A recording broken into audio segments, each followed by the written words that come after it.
issues facing part-time instructors at Western. We teach about half of the classes here on campus. We receive very little by way of pay, no health insurance, and respect is a big issue that we're concerned with and trying to make some progress on. So Thomas, can you talk a little bit about that? Thomas Castrova here, 26-year veteran at WMU, Dr. K for my students. I'm happy to see some of my students here. Hey, just for a few minutes, what I'd like to do is take you into a broad picture of, as a social scientist, my concept of fairness, which I really want our students to focus on in particular. And then, of course, that idea of to engage. What are the facts of the matter? What's the data? For me, just personally, I was weaned out in the world in hyper-egalitarian Maoist China. And when we talk about equity, it just strikes me. It's a true story. For many, many years, right? And of course, the great complaint. Of course, it is too equal here. It is too equal, too much the same. And that illuminates this idea that fairness rests somewhere in that negotiation. And that's why the facts of the matter are so important. And of course, we're talking about equity, fairness in general here, and from a social science broad standpoint, and then a few points around PIO and Western in general, is that where have we been, where are we, and where are we going with regarding the facts of our relationship to WMU and our society in general. So I can tell you this, for our students, for instance, and I just came out of class emphasizing this point, is that when I was a freshman in college in 1971, I could work one day and afford one class. You tell me how long you have to work to afford one class at a university these days. And that's because, and I'll even give it a figure you can control for inflation, real dollars, $14 a credit hour. And I could have a job in society that would, in a day or two, and in a week, I would pay for my semester. Can you do that? That tells us, and that is statistically true too. We know that. That's not just my story. That's across the board. So we can look at that. We can look at where we've been 30 years ago, 20 years ago, 10 years ago. Where are we headed with this?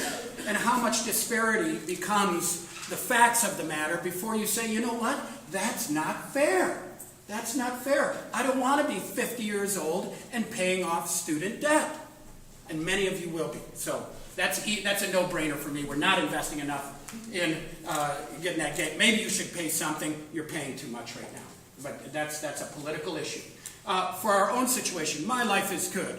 But I don't live in the society that I'd like to live in. In our own experience at Western, we formed a union with the help of Chris Pomeroy, dear friend here years ago. And of course, this idea that we have around 700 faculty who were never included here. And for many reasons. But in issues of fairness, we want to think about that to this day, we are disinvited from many, many things, overtly disinvited. And it comes in a little asterisk in email at times, and it's an issue for us, and we're pressing on that. So for many faculty who are with you every day, for our students, you would not know whether they're tenure track or adjunct or part-time. And I like my relationship with Western, but it doesn't mean I'm not going to work for our group to try to improve it, to take the facts of the matter and try to turn them into something else that I can call more fair than we have today. And so that little asterisk, for instance, that says, hey, please come and apply for this job. And then it says, but not you, that type of thing.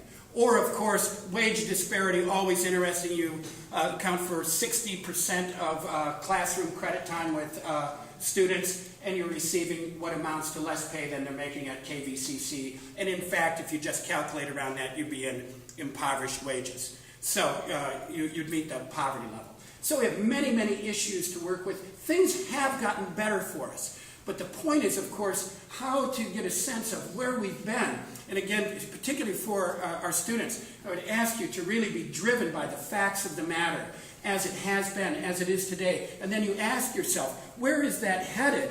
And, of course, that reflective moment where we engage each other and say, is that fair or is that not fair? And can we do something about the facts of the matter? Of course, I believe we can. It does come through collective action, it comes through political action, and it comes through the kind of activities like this that we're seeing at Western. And with that, I'll shut my big yap and let the next person go. Thanks so much.